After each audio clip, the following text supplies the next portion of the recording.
Työperäinen maahanmuutto puhututtaa ihmisiä paljon nykyään. Tässä 6-osaisessa podcast-sarjassa me jututetaan 6 eri taustaista Suomeen saapujaa, heidän omasta tarinastaan sekä huippuasiantuntijoita maahanmuuttoon liittyvistä teemoista syvällisesti. Tervetuloa Saapujat podcastiin. Mun nimi on Isak Rautio. Mennään jaksoon.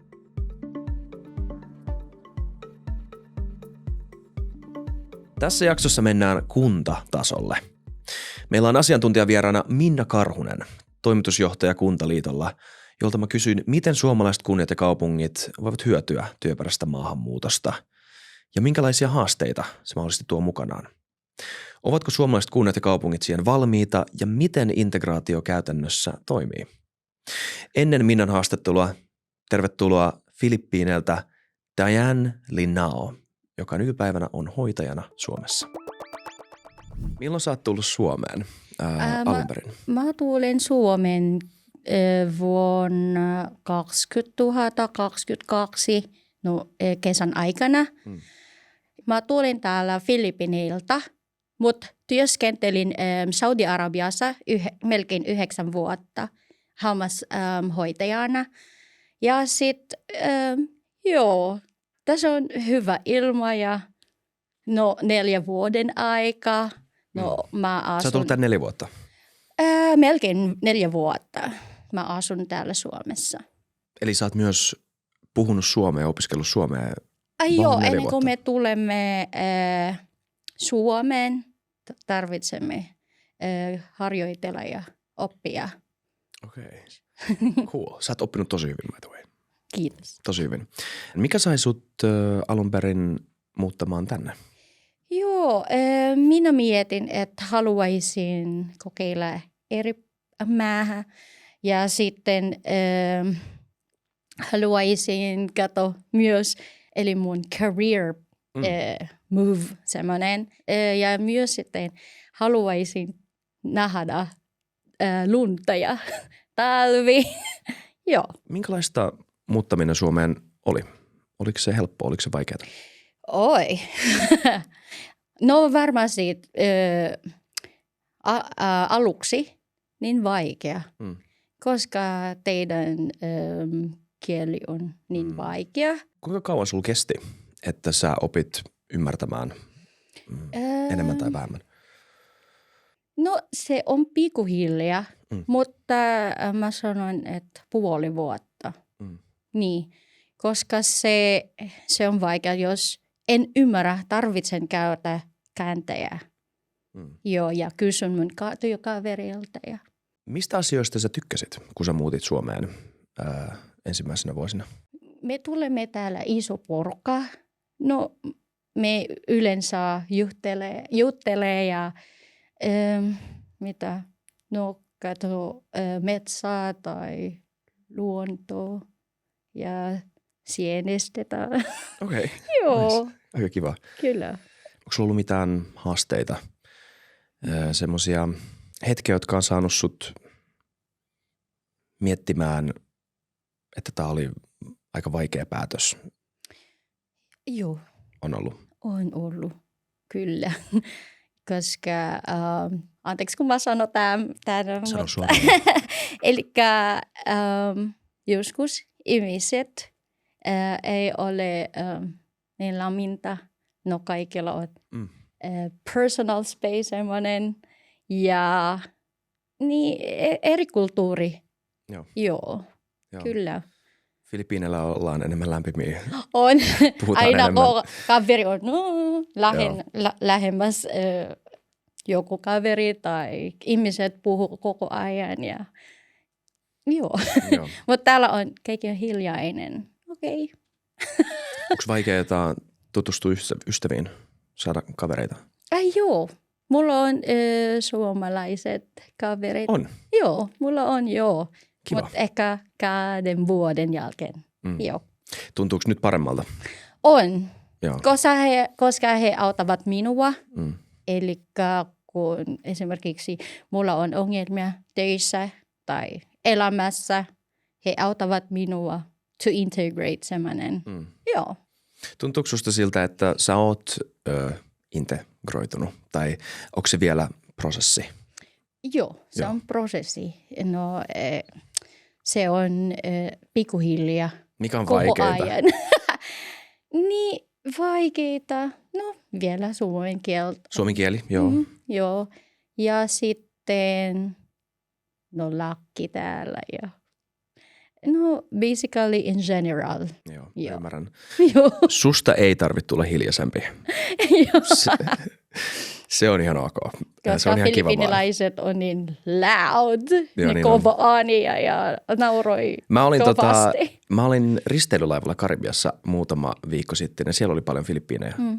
Kun mun kaveri on töissä siellä, niin mä tapasin niitä tyyppejä, jotka oli hauskoja tyyppejä. On.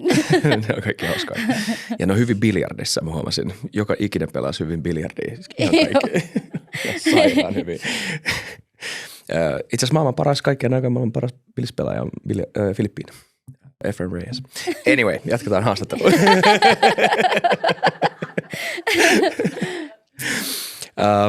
Okei, mitkä on kivoimpia asioita Suomessa?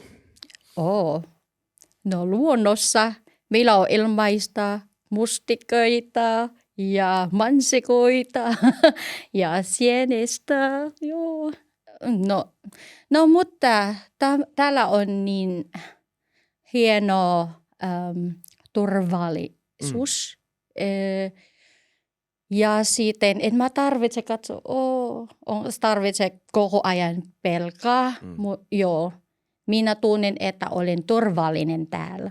Tuntuuko susta siltä, että Suomi on toivottanut sut tervetulleeksi? Onko sulla tervetullut olo?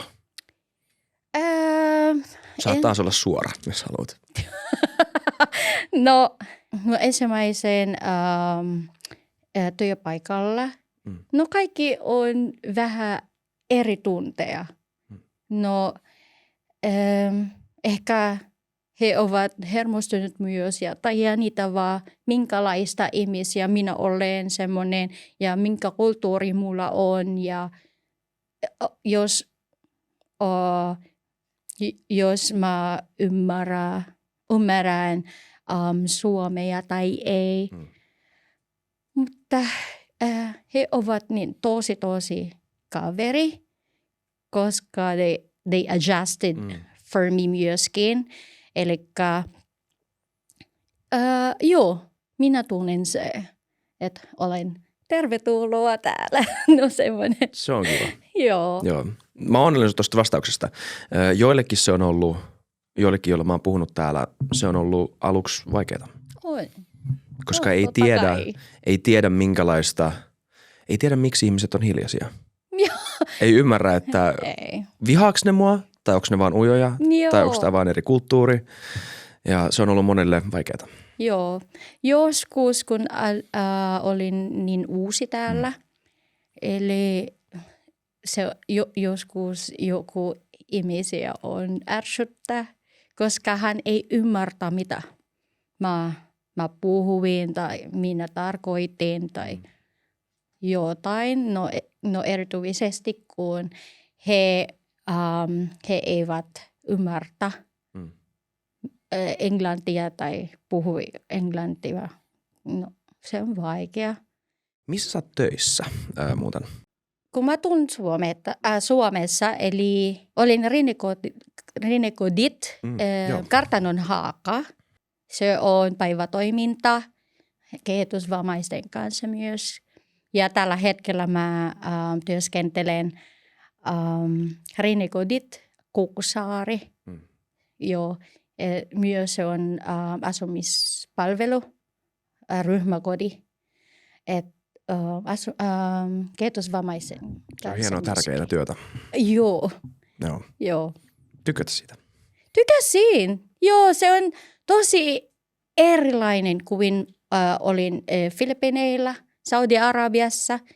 No täällä Suomessa niin kiinnostava asia, koska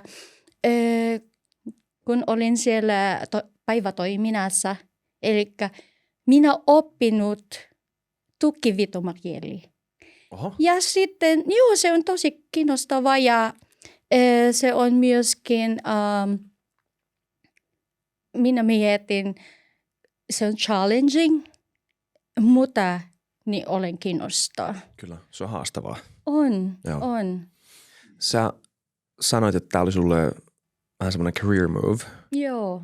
Onko sulla unelmia? Mikä sun Kyllä unelma on. olisi? Joo. Tällä hetkellä olen sairaanhoitaja-opiskelija. No melkein valmiita, mutta toivottavasti ihan kohta. Joo. No se on, haluaisin tulla takaisin, mikä on minun ensimmäinen ammatti. Olen valmistunut lähihoitajaksi, mutta tällä hetkellä haluaisin mennä eteenpäin sairaanhoitajana. Joo. Tosi hyvä. Onnea sun unelmalle. Joo. Eiköhän se tapahdu. Hei, viimeinen kysymys Diane.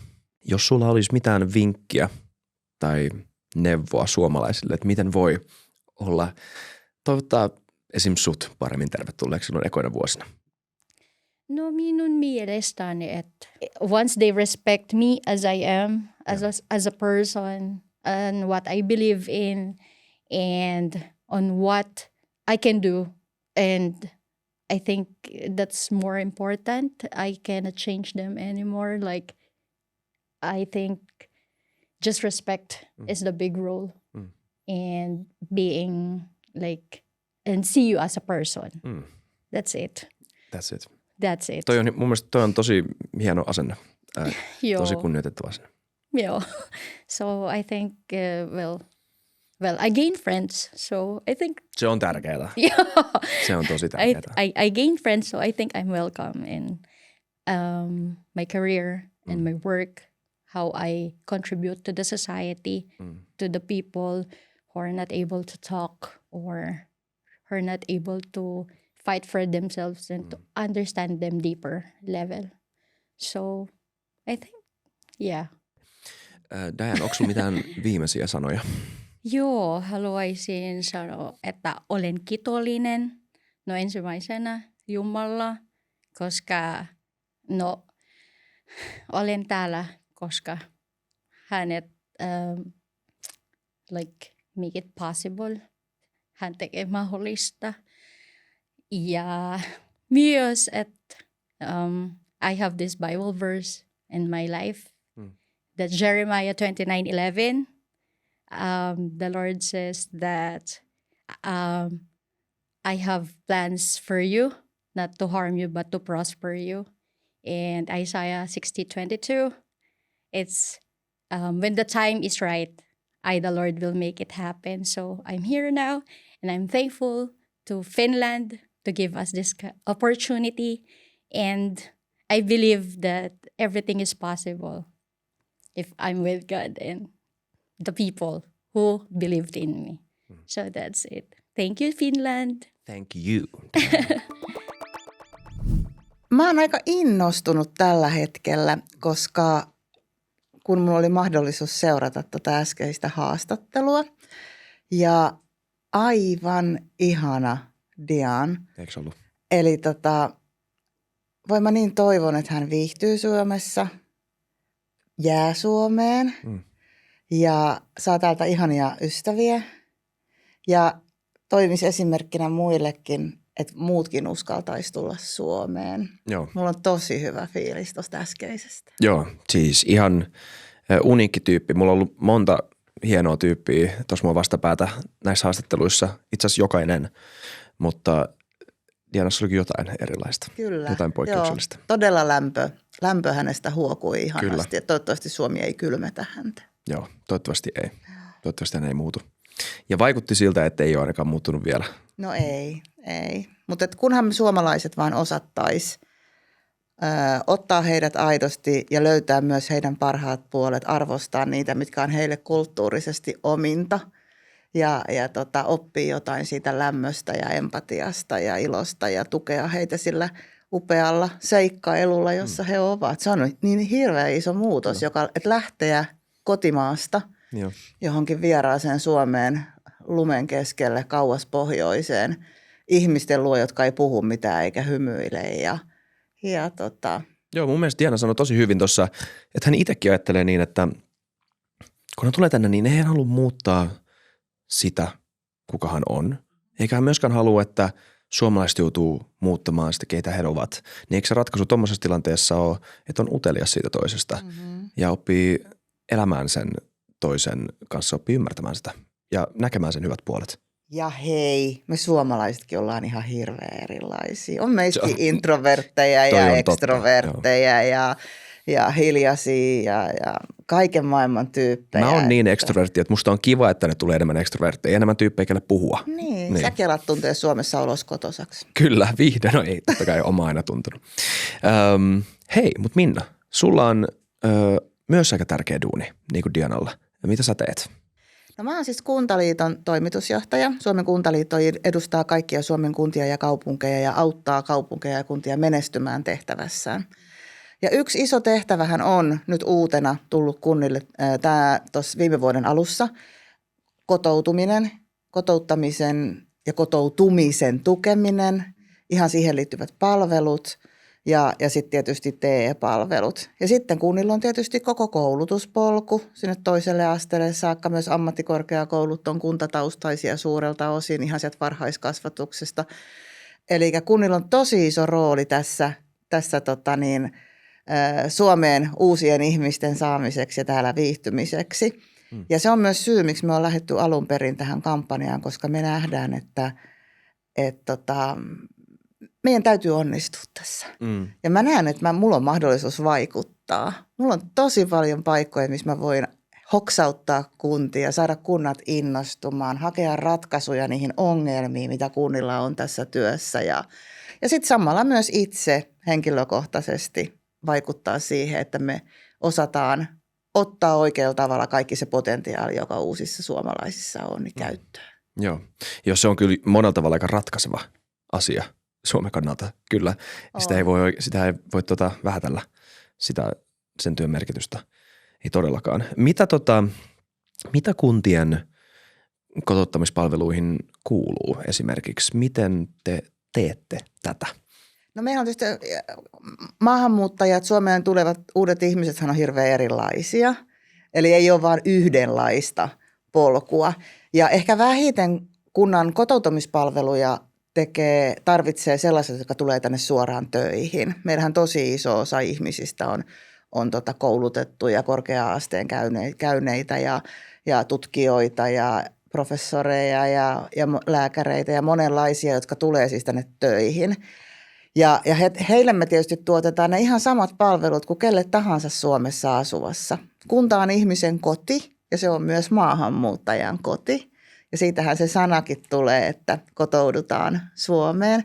Ja me tarjotaan sitten, ja sitten me tarjotaan tietysti puolisoille myös hyvin paljon tukea siihen, että löytäisi ne yhteisöt, mihin kuuluu. Ja sitten tietysti perheille lasten varhaiskasvatusta, koulutusta. Siinä autetaan myös kielellisesti sopeutumaan. Mutta sitten on tietysti sellaiset maahanmuuttajat, Suomeen tulijat, joilla ei ole töitä. Niin se on aika iso rooli kanssa se, että miten me tarjotaan mahdollisuus ensin niin kuin löytää se kulttuuri ja kieli ja sitä kautta väylät. Ja sitten toisaalta miten työllistyisi ehkä paremmin sitten yrityksiin. Toki kunnat myös itse työllistää paljon uusia suomalaisia, mutta niin myös tehdään hyvin tiivistä työtä yritysten kanssa. Monet yritykset puhuu tuosta, siis totta kai kaikki puhuu ikäpyramiidista, siitä niin kuin rakenteellisesta työvoimapulasta, mikä on niin kuin hiljalleen nousemassa sukupolvi sukupolvelle ja vuosi vuodelta. Mehän annetaan tällä hetkellä pikkasen väärää viestiä, jos mä mietin, että Diana on hoitoalalla, missä on tulevina vuosina huutava työvoimapula. Ja musta se on niin kuin nyt tosi iso riski, kun tällä hetkellä myös hyvinvointialueet irtisanoo hoitotyötä tekeviä ihmisiä. Ja meillä on tilapäisesti paljon hoitotyötä tekeviä ihmisiä työttöminä. Että ei nyt vaan kuviteltaisi, että Suomeen, ja meillä on muutenkin korkea työttömyys, että ei me vaan kuviteltaisi, että ei Suomeen nyt tarvittaisi työperäistä maahanmuuttoa. Tämä on silmänräpäys, kun tämä tilanne on ohi ja tämä työssäkäyvien ikäluokkien kantasuomalaisten määrä koko aika vähenee. Niin se on nurkan takana jälleen kerran se työvoimapula. Eli me todella tarvitaan tänne ihmisiä. Heikki Pursiainen ekassa jaksossa puhui just siitä, että on olemassa tämä pikemminkin suhdanteeseen liittyvä työttömyys tai ehkä totta kai jonkunnäköinen rakenteellinen työttömyys, joka iskee just nyt tällä hetkellä, mutta se ei muuta sitä pitkän aikavälin ongelmaa ja siltä ei pidä niin kuin sulkea silmiään. Mainitsit tuossa, että kunnilla tai kunnat myös työllistää. Näkyykö se työvoimapula samalla tavalla teille kuin esimerkiksi suomalaisille yrityksille?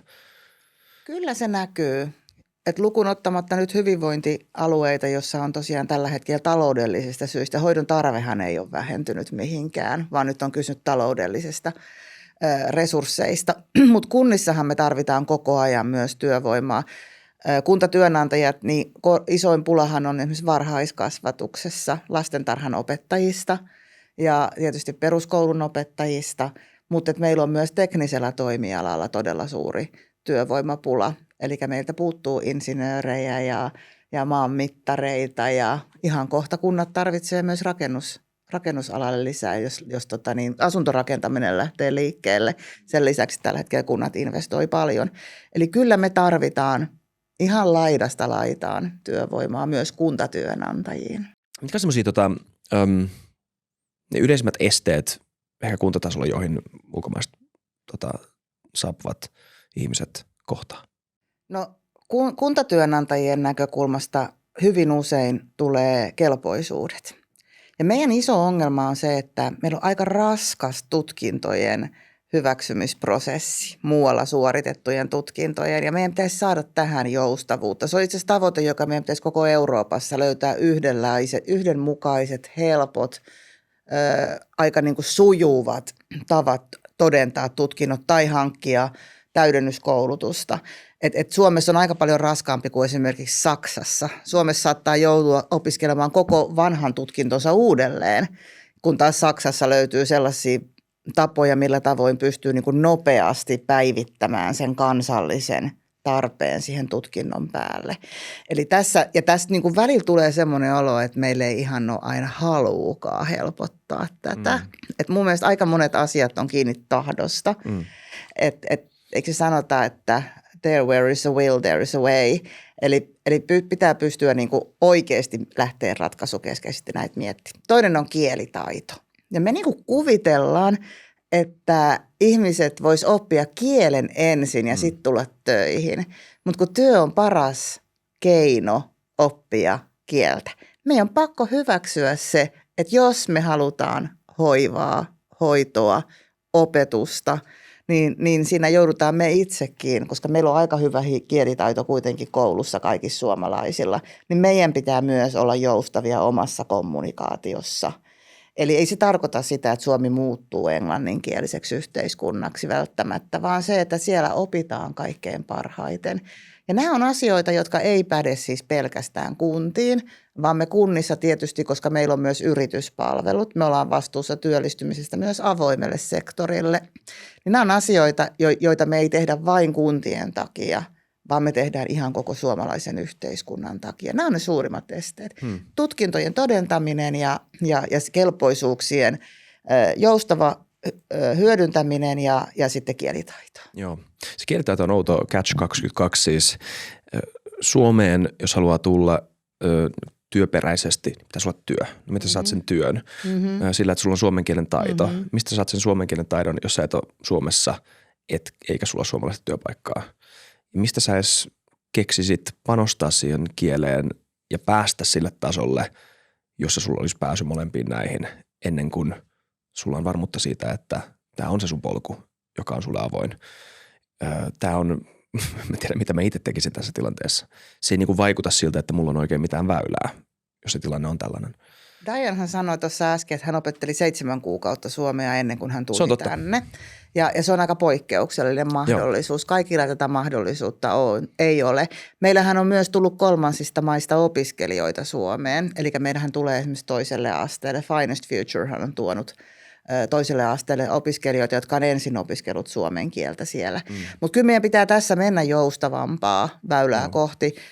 Mä luulen, että sitten kun tämä taantuma helpottaa ja meidän työvoimapula pula alkaa niin todellakin näkymään, niin sitten meidän pitää löytää niitä keinoja. Että nämä ratkaisut ei etene tällä hetkellä, mutta kyllä niin kuin kaikkien fiksujen tahojen, joilla on niin kuin mahdollisuus valmistautua siihen, että nämä ratkaisut olisi niin kuin pohdittu etukäteen, että sitten voitaisiin niin kuin muuttaa esimerkiksi lainsäädäntöä seuraavalla hallituskaudella, niin pitäisi nyt olla aktiivisia pohtimassa niitä ratkaisuja. Niin just.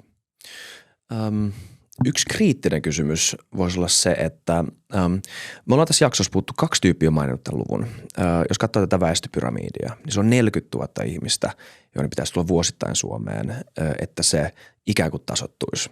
Kukaan ei ole siis kai suoraan sanonut, että pitää olla joka vuosi 40 000, mutta tämä on se numero. Ja oletaan hypoteettisesti, että me päästään siihen lukuun. Saadaan houkuteltua tänne 40 000 per vuosi. Se on 25 vuodessa, joka ei ole niin pitkä aika, 1 miljoona ihmistä. Onko se kestävää kuntien näkökulmasta, kun tulee kotouttamiseen ja tämmöiseen? Pystyykö siihen? Totta kai pystyy. Me tarvitaan, koska jos ei tule sitä 1 miljoonaa ihmistä niiden vuosien aikana, niin meillä on täällä Suomessa 1 miljoonaa ihmistä vähemmän ja meillä on palveluverkko ja palvelutarpeet mitoitettu kuitenkin sen kokoiselle jengille. Et eihän tätä koko pohjoismaista hyvinvointivaltiota pelasta mikään muu kuin se, että me saadaan tänne Suomeen uusia ihmisiä. Ja se, että me tiedetään nyt jo kuinka lasten määrä vähenee. Että meillä on vuonna 2040, meillä on 80 000 lasta vähemmän peruskoulussa. Ja meidän koko kouluverkko on rakennettu paljon isommalle porukalle. Se, mitä mä ehkä toivoisin, olisi se, että meidän maahanmuuttajat jakaantuisi tasaisemmin Suomeen. Et nythän meidän ongelma on väestökehityksessä se, että meillä on alueita, jotka tyhjenee, että missä niin kuin väestö hyvin voimakkaasti vähenee, ja sitten meillä on alueita, missä niin kuin seinät pullistuu, pääkaupunkiseutu ja kasvukeskukset, niin siellä lasten ja nuorten määrä on niin suuri, siellä koko ajan joudutaan investoimaan ja siellä ei ole riittävästi niin kuin tilaa oppia ja kasvaa ja kehittyä näiden lasten. Mutta me tarvitaan tämä porukka, mutta me ei voida näin kankealla tavalla hoitaa sitä integraatiota. Meidän pitää helpottaa näitä ihmisiä kotoutumaan huomattavasti nopeammin. Suomalaisen yhteiskunnan pitää muuttua, meidän jokaisen pitää muuttua niin, että me ollaan halukkaita auttamaan tässä prosessissa, mutta me tarvitaan. Mutta se ei ole itsestään selvää, että me saadaan tämä. Nimittäin Suomihan ei tällä hetkellä näyttäydy kauhean houkuttelevana maahan, jos mietitään, että kuitenkin kaikki Euroopan maat kilpailee osaavasta työvoimasta. Meidän kieli on vaikeaa, meidän ilmasto on haastava ja meidän asenneilmasto on haastava. Ja se, että me saataisiin 40 000 maahanmuuttajaa vuodessa, niin vaatii aika paljon muutoksia. Me ollaan nyt jostain syystä onnistuttu saamaan tosi paljon maahanmuuttajia. Jostain syystä niin kuin meidän väkiluku ei ole lähtenyt laskuun johtuen maahanmuutosta, mutta se ei ole itsestään selvää. Ja jos sellaiset viestit, mitä me lähetetään suomalaisesta yhteiskunnasta aika herkästi tällä hetkellä, että me koko aika vaikeutetaan tänne tulemista kielitaitovaatimuksilla sen mukaan, että perheen yhdistäminen, kuinka paljon sun pitää ansaita, kuinka nopeasti sun pitää työttömäksi jäätyessä saada työpaikka ja tutkintojen todentaminen ja kaikki tällaiset kysymykset. Niin mitä enemmän me näitä muureja rakennetaan, sitä vaikeampi meidän saada tänne uusia ihmisiä. Ja mä oon tosi huolissani, että me ei todellakaan onnistuta. Se ei ole katastrofi, jos meille tulee vuosien varrella 1 miljoona maahanmuuttajaa. Se on katastrofi, jos niitä ei tule. Siis se on kiistatonta, että jos väestöpyramidi lähtee laskuun, niin siitä tulee haasteita. Mm-hmm. Se on ihan kiistatonta. Mutta se on kuitenkin iso tehtävä. 1 miljoona on paljon ihmisiä 25 vuodessa.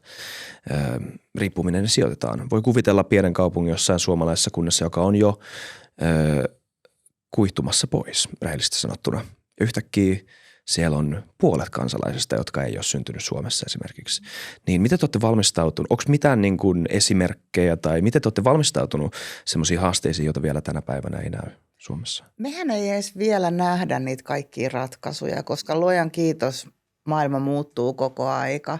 Meidän tekoäly, josta käytän mielelläni sanaa tukiäly, luo koko aika uusia edellytyksiä auttaa pärjäämään siinä. Ja myös tämä kulttuuri muuttuu. Sitä mukaan, kun maahanmuuttajia tulee, niin säilytetään ne parhaat palat suomalaisesta kulttuurista, mutta otetaan käyttöön maahanmuuttajien mukana tuomat hienot asiat suomalaisen yhteiskuntaan.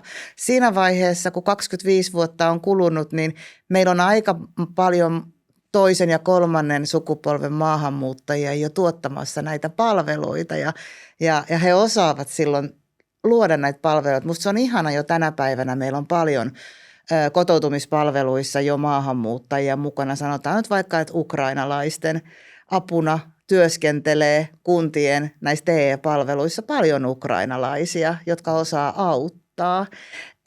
Eihän me edes osata kuvitella, millainen suomalainen yhteiskunta muutenkin on 25 vuoden Ei niin. päästä. Se on myös totta. Joo. On paljon asioita, mitä me ei tiedetä niin pitkästä aikaa. Se on samalla pitkä ja lyhyt aika, jos miettii. On. Se on hirveän lyhyt aika, kun katsoo taaksepäin. Jos mietitään tätä väestöpyramidia, niin eihän tämä mitenkään yllätyksenä ole tullut, että nämä lasten matala syntymys tai ikääntyminen. Sitä ei vaan ehkä tajuttu silloin.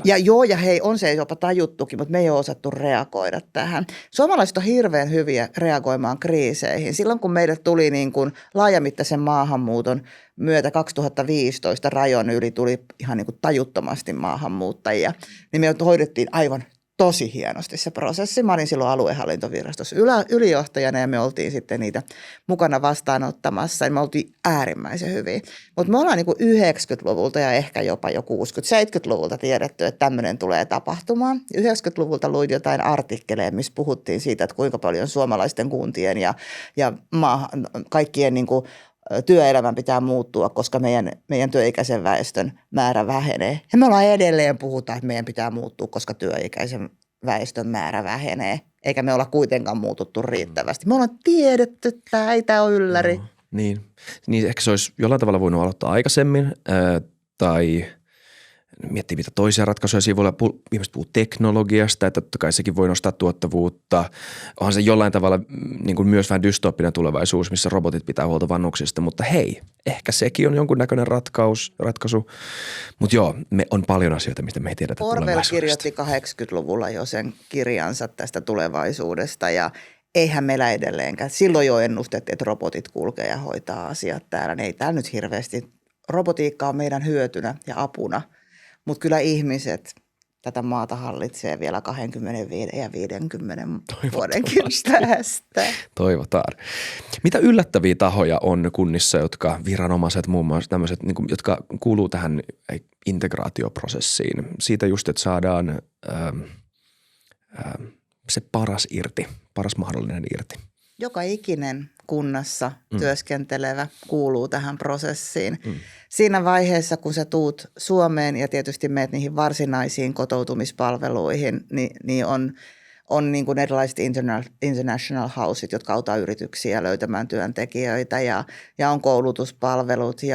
Mutta sitten sulla on kuitenkin, jos sulla on lapsia mukana, on ne varhaiskasvatuspalvelut, missä kohdataan vanhemmat. Siinä on tosi tärkeä väylä auttaa perheitä ymmärtämään suomalaista kulttuuria ja kieltä ja tapoja. Siellä on ja vanhempia löytämään myös sosiaalisia verkostoja, koulut, siellä opettajat kotouttaa joka ikinen päivä. Sitten jos me ajatellaan, että sä haet vuokra-asuntoa, siellä on se kunnan vuokra-asuntoyhtiö, siellä pitäisi ymmärtää että ymmärtää auttaa, miten Suomessa asutaan ja millainen kulttuuri siihen liittyy, miten maksetaan, miten vakuudet. Jos sä rupeat rakentamaan jotain niin kohdetta, rakennusluvat, suomalaisen kulttuurin ja rakentamisen kulttuurin ymmärtäminen. Kaikki linja-autokuskit on kotouttajia, kun pitää saada ymmärtämään, puhua kieltä ja saada ymmärtää. Joka ikinen kunnan työntekijä ja itse asiassa myös yritystä, jotka tekee palvelutyötä, niin ne on kaikki niissä integraatiotehtävissä. Sitä ei aina ajatella, mutta että sellaisia töitä, missä voi auttaa. Ja pitää auttaa, niin niitä on ihan hirveän paljon. Kaikki palvelut, joita me suomalaisille tarjoamme kunnissa, me tarjotaan myös maahanmuuttajille. Kyllä. Me ollaan keskusteltu muutaman tyypin kanssa täällä siitä, että onko nämä työpaikkojen kielivaatimukset ajan tasalla. Toki on ymmärrettävä intressi pitää kiinni suomen kielestä Suomessa. Totta kai, fine. Toisaalta on ihan ilmiselvää, että kansainvälinen yritys englannin pitää olla läsnä siellä. Englannin pitää olla keskeinen kieli. Onko kunnalla sama? Onko siellä nykyään semmoisia työtehtäviä, mihin mahdollisesti voitaisiin miettiä uudenlaisia kielivaatimuksia vastaamaan tämän päivän työvoimatarjontaa ja vastaamaan myös ehkä sitä, että kaikissa tehtävissä, joissa suomen tai ruotsin kieltä vaaditaan, sitä ehkä de facto tarvita niin paljon kuin sitä vaaditaan. Kyllä meidän varmaan pitäisi miettiä sitä kriittisesti. Musta oli tosi hyvä, miten sä muotoilit ton kysymyksen, että työtehtävät, jossa sitä tällä hetkellä vaaditaan, mutta tosiasiallisesti sen tehtävän menestyksekäs hoitaminen ei sitä edellytä. Me ei varmaan ole käyty näitä läpi. Meidän virkamiesten, viranhaltijoiden pitää lain mukaan pystyä tarjoamaan, palvelemaan molemmilla kansalliskielillä, eli joudutaan ruotsin kielen tutkinto suorittamaan, että pystyy viran vastaanottamaan. Virkojen määrä on vähentynyt, koska viroissa käytetään yleensä julkista päätösvaltaa ja sen takia täytyy olla. Ihmisillä, Suomen kansalaisilla pitää olla oikeus saada omalla äidinkielellään palveluita. Sehän on tietysti ollut lähtökohtana, mutta kyllä nämä kaikki on asioita, joita meidän olisi hyvä kyseenalaistaa, mutta rohkeat kunnat ovat jo nyt palkanneet ihmisiä, joilla ei ole täydellinen kielitaito.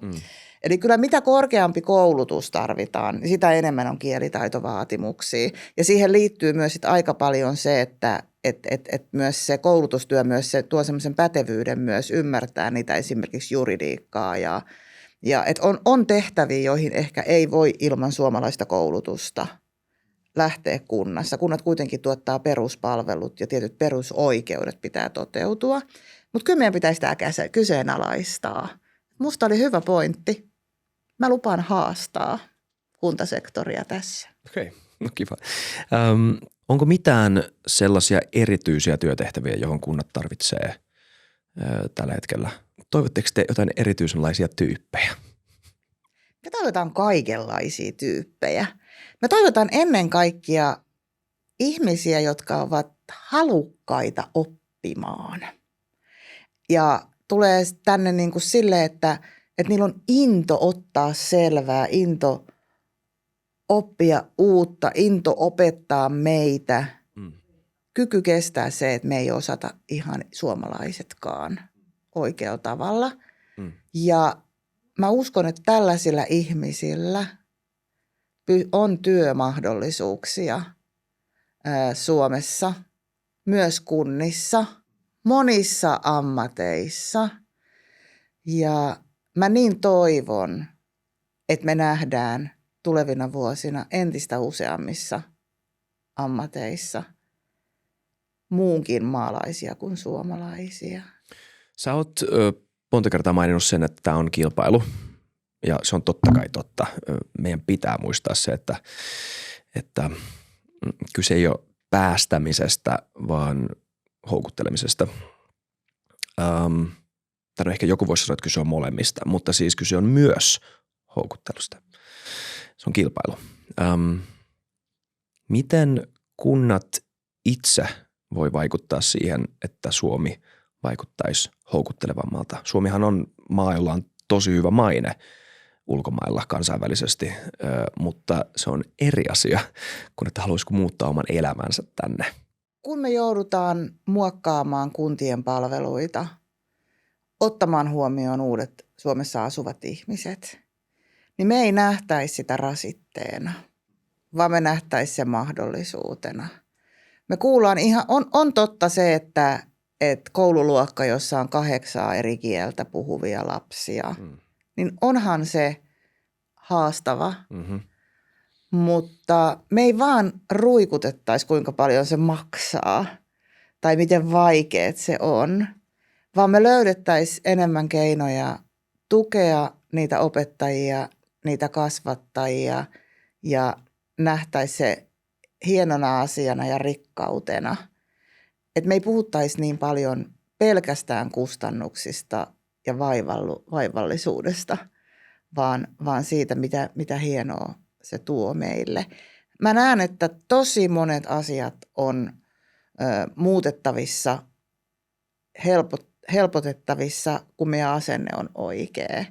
Eli eihän kunnatkaan ole mikään tämmöinen kasvoton viranomainen, vaan kunta kuitenkin koostuu ihmisistä, niin niistä asukkaista kuin ne työntekijät organisaatioissa on myös ihmisiä, jotka pystyy omalla tekemisellään vaikuttaa ihan hirveän paljon. Mm. Tähän loppuu tämmöinen ihan mahdottoman valtava kysymys. Katsotaan, miten tähän pystyy edes vastaamaan.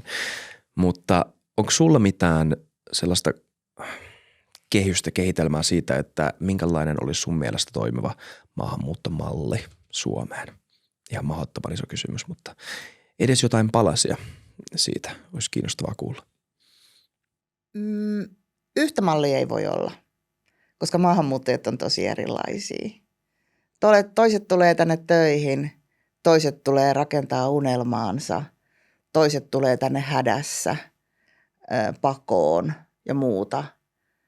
Mä toivon, että se malli on semmoinen, joka ottaa maahanmuuttajat vastaan yksilöinä, että se on joustava ja helposti löydettävissä. Se on ehkä se yksi ihan olennaisimpi on se, että me kaikki ymmärrettäisiin, että me ollaan sellaisia sisäänheittäjiä, että me voidaan auttaa, jos tuntuu, että maahanmuuttaja hakkaa päätä seinään eikä löydä palveluita, niin meillä olisi jokaisella kyky ja halu auttaa se sinne oikealle palvelupolulle, se ihminen. Että olisi helppo, ymmärrettävä ja ihmiset tervetulleeksi toivottavaa. Hyvä. Kiitos Minna. Kiitos haastattelusta.